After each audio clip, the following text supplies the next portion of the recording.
నేను ఈ media conference ద్వారా తెలియజేస్తున్నాను.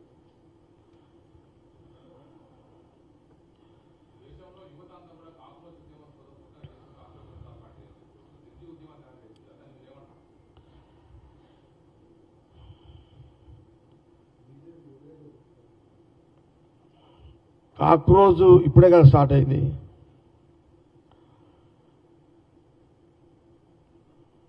ఈ కాక్రోజ్ అనేది ఒక వాళ్ళ ఉద్దేశం ఇంకా పూర్తిగా రావాలి బయటికి, వాళ్ళు పూర్తిగా రావాలి. ఇంకా ఇప్పుడు వాళ్ళ కాన్సెప్ట్, వాళ్ళ ఆలోచన ఇంకా రావాలి బయటికి. వాళ్ళు మోడీ 11 ఏళ్ల పాలన చూసింది. ఏంటది, అది ఏమంటారు తెలుగు, కాక్రోజు ఉద్యమం, ఆ వ్యవస్థాపకులు ఎవరైతే ఉన్నారో కాక్రోజ్, వాళ్ళు రెండు చూడాలి. ఈ దేశంలో 11 ఏళ్ల పాలన మోడీ బీజేపీ ప్రభుత్వం యొక్క పనితీరు చూడాలి, ఈ కాక్రోజ్ ఆ వ్యవస్థ నాయకత్వము. అట్లాగే జవహర్లాల్ నెహ్రూ నుంచి తీసుకుంటే ఈనాటి రాహుల్ గాంధీ వాళ్ళ ఫ్యామిలీ పరిపాలన మీద కూడా చూడాలి.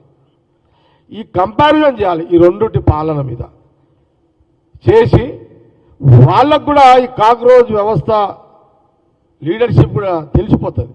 ఏం తెలుస్తుంది వాళ్ళకు కూడా, ఇది ఓట్లతో రాజకీయ ఈ బీజేపీ డూప్లికేట్ అనేది వాళ్ళకి తెలిసిపోతుంది. కాంగ్రెస్ బెస్ట్ అనేది ఒక అవగాహన వస్తుంది వాళ్ళకు. కాక్రోజ్ కూడా వాళ్ళు మేలు చేయాలి దేశ ప్రజలకు అని అనుకున్నప్పుడు, మేలు చేయాలని అనుకున్నప్పుడు బీజేపీ 11 ఏళ్ళ షార్ట్ చూసింది కాబట్టి వాళ్ళని కంపేర్ చేసినప్పుడు వాళ్ళ గుణగణాలు ఏంది, వాళ్ళ రాహుల్ గాంధీ ఫ్యామిలీ యొక్క గుణగాలు ఏంది, వాళ్ళు ఎట్లా పరిపాలించారు, వాళ్ళు చేసింది ఏంది అని. ఈరోజు ఈ కాక్రోజ్ ఉద్యమము ఎక్కడి నుంచి మొదలైంది, టెక్నాలజీ నుంచే కదా, సోషల్ మీడియా. ఇదేవరు తయారు చేసింది, ఎవరు ఇది, ఈ కాక్రోజ్ ఉద్యమము ఖాళీ ఏది బటన్ నొత్తగానే ఇప్పుడు సోషల్ మీడియాలో వస్తుందంటే కారకులు ఎవరు, రాజీవ్ గాంధీ గారు. ఓకే, ఈ టెక్నాలజీని తీసుకొచ్చింది ఎవరు, కాక్రోజ్ లాంటి ఉద్యమ నాయకుల ఆలోచన కలిగించి ఇదొక వెలుగులో తెచ్చింది కారకులు ఎవరు, రాజీవ్ గాంధీ గారు. కాబట్టి కాక్రోజ్ కాన్సెప్ట్ ఇంకా చాలా బయటికి రావాలి. వచ్చిన తర్వాత దాని గురించి మనం మాట్లాడదాం. అదేమి వాళ్ళు ఒక మంచి ఉద్దేశంతో వచ్చిరని మనం అనుకుందాం. మంచి ఉద్దేశంతో వాళ్ళు వచ్చిర్రు, కానీ మంచోళ్ళని చూసుకోవాలనేది మనం కాక్రోజ్కి వాళ్ళకి. మరి తెలుగు వస్తుంది వాళ్ళకు. నేను తెలుగులో చెప్పినా కదా, నేను తెలుగులో చెప్పింది, మరి వాళ్ళకి ఎవరు పంపండి మరి మీరన్నా. నేనేమంటున్నా స్వామి, నేను తెలుగులో చెప్పినా కదా వాళ్ళకి అర్థం. కాక్రోజ్ వాళ్ళు ఆ టీంకి నేను చెప్పింది అర్థమవుతుందా?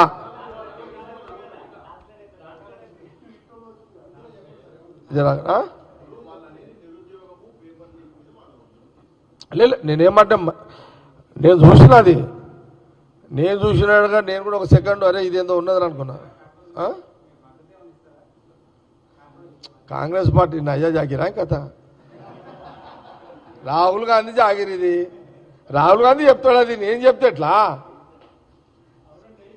నేను ఈడ కొలువు చేస్తున్నామై, నాకు భాష రాహుల్ గాంధీ. ఇప్పుడు రాహుల్ గాంధీ డిసిజన్ నేను ఎట్లా చెప్తా, మద్దతు ఇస్తున్నాను ఎట్లా చెప్తా?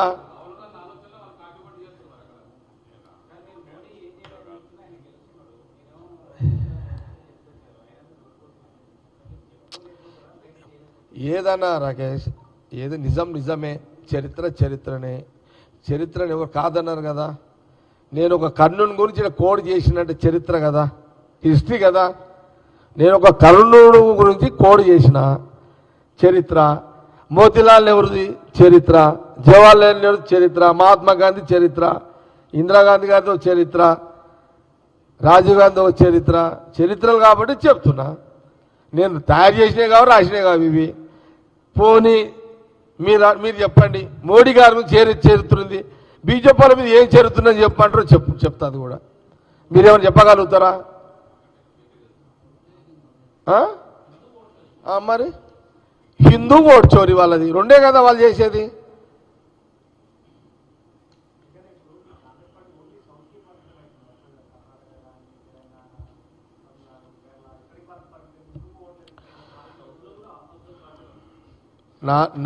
నాకైతే ఒక అంచనా కనబడుతుంది. అంటే నాకేం సర్వేలు గిర్వేలు కాదు. దేశ ప్రజలు రాహుల్ గాంధీ ప్రధానమంత్రిని చెయ్యాలి, ఈసారి చేస్తేనే కొంత మనకు బాగుంటుంది అనే ఆలోచన ప్రజలు ఆలోచన చేస్తున్నట్టుగా కనబడుతుంది.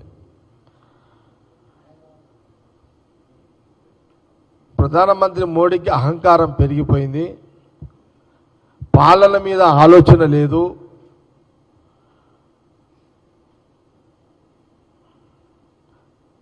ప్రజలు ఏది చెప్తే అది గుడ్డిగా ఓట్లు వేస్తారు. వాళ్ళు ఓట్లు లేకపోయినా దొంగ ఓట్లు వేసుకోవచ్చు. దొంగ ఓట్లు కాకపోతే రాముడినో కృష్ణదేవుడినో దేవుళ్ళని వాళ్ళ ముందు పెట్టవచ్చు, ఒక ఎమోషన్ క్రియేట్ చేయవచ్చు అని ఒక ధైర్యముతో ఒక అహంకారం పెరిగింది వాళ్ళకి, బీజేపీ వాళ్ళకు. ప్రతి అహంకారిని ఒక కాలము, ప్రతి అహంకారి నాయకుడిని ఒక సందర్భంలో ఈ కాలం ఎప్పుడు కూడా పడేస్తుంది. కాలం డిసిషన్ చేస్తారు, టైం డిసిషన్ చేస్తుంది, కాలం నిర్ణయిస్తుంది. కాలం అంటే ప్రజలు డిసిషన్ తీసుకుంటారు, కాలం నిర్ణయిస్తుంది ఒకరోజు. కాబట్టి ఇంకేమైనా డౌట్లు ఉన్నాయా?